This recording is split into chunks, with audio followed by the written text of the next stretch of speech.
Sa pagtapak sa isang silid na puno ng pangarap, naalala lahat ang mga memoryang ginawa ng mga estudyanteng muwang at puno ng mithiin sa buhay. Isang silid kung saan ang lahat ay nagkakaisa at punong-puno ng mga mahalagang memorya. Isang silid na nakakasaksi ng paghihirap at kasiyahan ng bawat isa. Ito ay ang silid na nagkikita sa pagiging pangalawang magulang ng mga gurong ginawa ang lahat ng makakaya upang maging hagdan ng mga pangarap. Mga gurong nagsilbing ama at ina ng isang silid-aralan at tinawag itong tahanan. Sa aming minamahal na guro, nagsilbing ama ng mga estudyanteng nangangailangan ng gabay. Hinding-hindi namin malilimutan ang mga aral na iyong itinatak sa aming puso't isipan. Sir Al Brian Mangaya, isang minamahal na guro ng edukasyon sa pagpapakatao. Ang iyong mga leksyon ang siyang nagbigay buhay sa aming pagkatao. Hindi matatawaran ng lahat ng iyong ginawa para sa amin. Isang napakabuting tao na humubog sa amin bilang isang mabuting tao.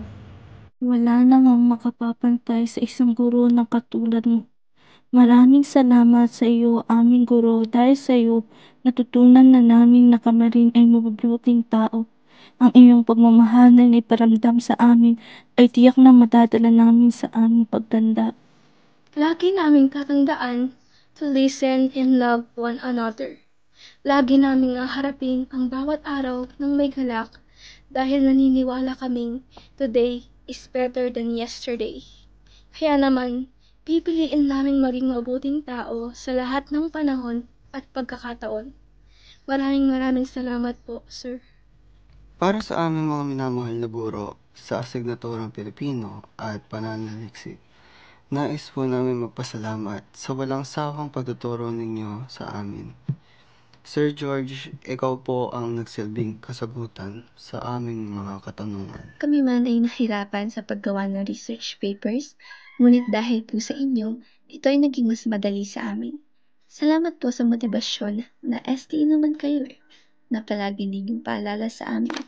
Ma'am Ophelia, ikaw ang nagsilbing gabay namin upang kami matuto.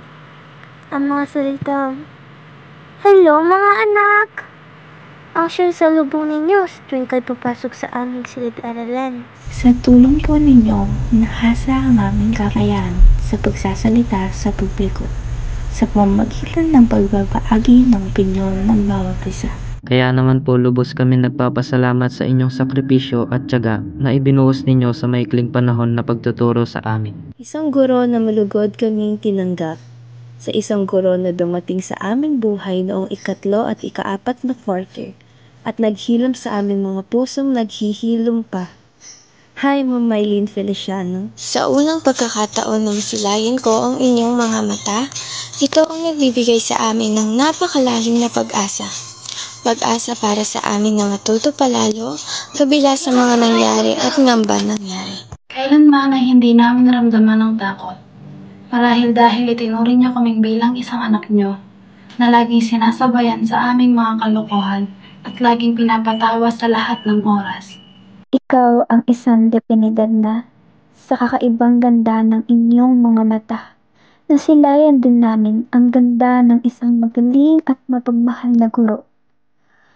Sa huling pagkakataon, Ma'am Mylene Feliciano, salamat po sa pagpapadama sa amin ng pagmamahal at pagbibigay sa amin ng mga ngiti sa aming mga puso na magpapaalala na nagkaroon kami ng panibagong pagkakataon upang magmahal ulit ng isang matematikang guro.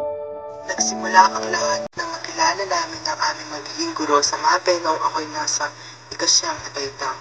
Madami kami narinig na si Ma'am Rosemary Banag ay stricto at nakakatakot na guro. Sa pagkakataon na makikilala na namin ang aming guro sa asignaturang MAPE, sa segundong nasilayan namin si Ma'am Rose, dala-dala niya ang isang aurang nagwaksi sa aming pangamba at takot. Isang ngiti na nagpangiti din sa aming mga puso. Tinuruan niyo kami ng mga kaalaman na tumatak sa aming mga isipan dahil sa galing niyo sa pagtuturo. Walang nasaling na araw, basta kayo'y aming kasama. Kahit na marami kayong ginagawa, lagi niyo pa rin kaming pinapasukan hanggat kaya ninyo. Hindi din kayo nawalan ng ngiti at saya ng dala mula sa una at huling markahan. Hinding-hindi namin makakalimutan ang mga leksyon na minsan ay nauuwi sa mga kwentuhan at tawanan na mapapasabi na lang kami ng grabe ang swerte namin. At sa huling pagkakataon, Ma'am Rosemary, we are glad to be here today and tomorrow. Una sa lahat, nais namin magpasalamat mula sa aming mga puso para sa isang napakagandang taon ng pag-aaral. Hindi namin malilimutan ang sinabi niyo sa amin. Sana huwag niyong kakalimutan ang mga teacher niyo.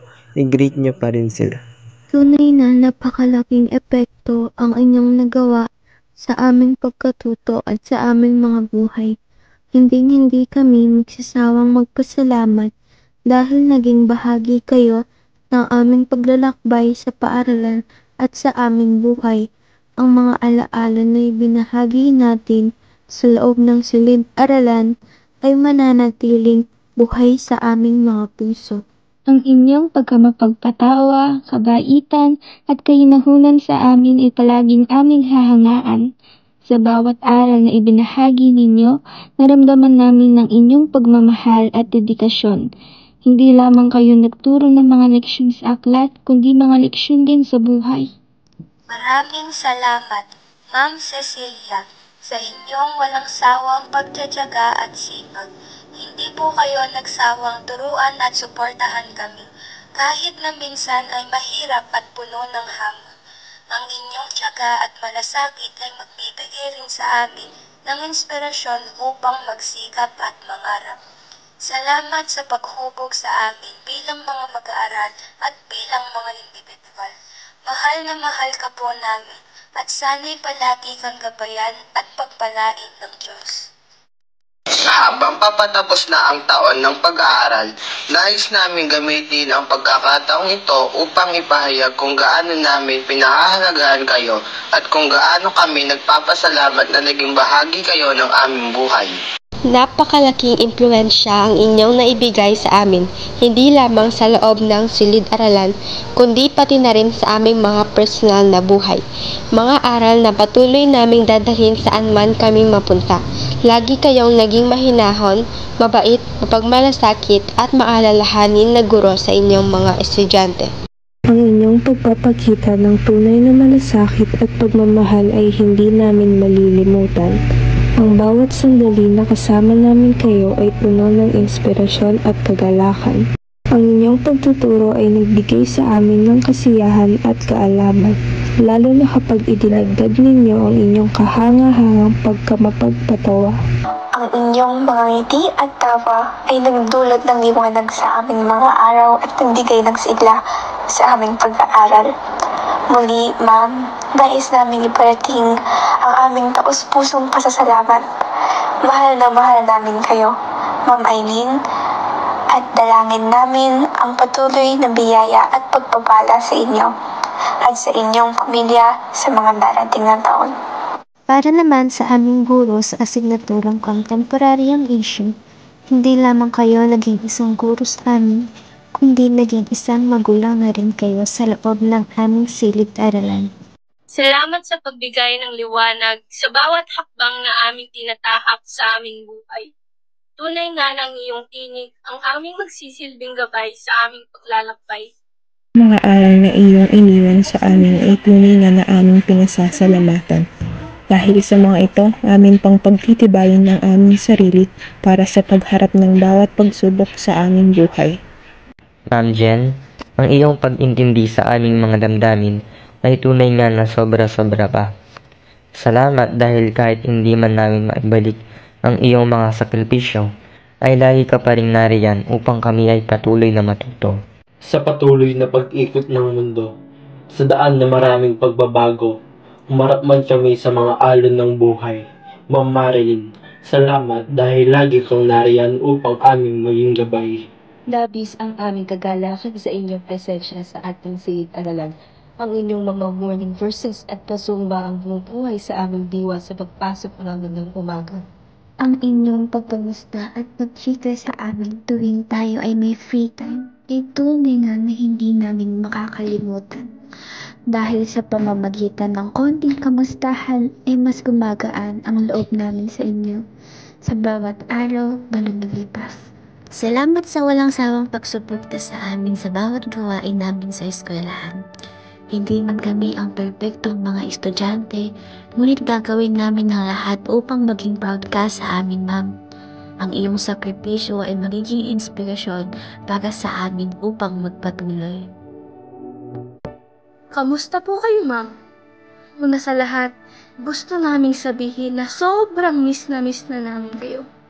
Kung nagtataka kayo kung bakit kayo kasama dito, syempre hindi namin makakalimutan na isama kayo. Naging mahalagang bahagi kayo ng aming taon sa paaralan at pati na rin ng aming buhay. Taos-puso kaming nagpapasalamat sa lahat ng oras na ibinigay ninyo sa amin sa unang kalahati ng taon ng pag-aaral, sa lahat ng mga alaala, ngiti, at luha na ibinahagi natin. Ang lahat ng ito ay mananatili sa aming mga puso. Sobrang naa-appreciate po namin lahat ng inyong mga payo at mga salitang pampalubag loob. Ma'am? Lubos kaming nagpapasalamat sa iyo. Simula pa lang ng taon ng pag-aaral, hindi ka nabigo na ipakita sa amin ang tunay na pag-aalaga, pagmamahal, kabaitan, pagtsatsaga at kagalakan. Kahit ano pa ang nangyari, pinakita mo pa rin ang parehong pagmamahal sa aming lahat. Hindi namin makakalimutan ang inyong pagkamapagpatawaran at bigay na saya sa aming mga araw. Sigurado kami na nag-enjoy at nagkaroon kami ng kasiyahan sa pag-aaral ng inyong asignatura. Nagturo kayo sa amin ng mga aral na may kahinuhunan, palaging nakakahanap ng paraan pumiugnay ang mga ito sa aming buhay. Binago niyo ang aming pananaw sa buhay sa positibong paraan. Maraming salamat po sa pagiging isang guro, kaibigan at parang ina sa amin. Mahal na mahal namin kayo, ma'am. Patuloy kayong ngumiti dahil napakaganda ng inyong ngiti. Pagpalain nawa ng Diyos ang inyong dalisay na puso at ang inyong pamilya. Mga gurong humubog sa bawat isa, nagsilbing sandigan ng mga estudyanteng punong-puno ng pangarap. Patuloy naming babaunin ang mga aral na itinuro niyo sa amin. Hanggang sa aming pagtanda, maging hanggang sa maabot namin na ang mga bagay na aming minimithi sa buhay.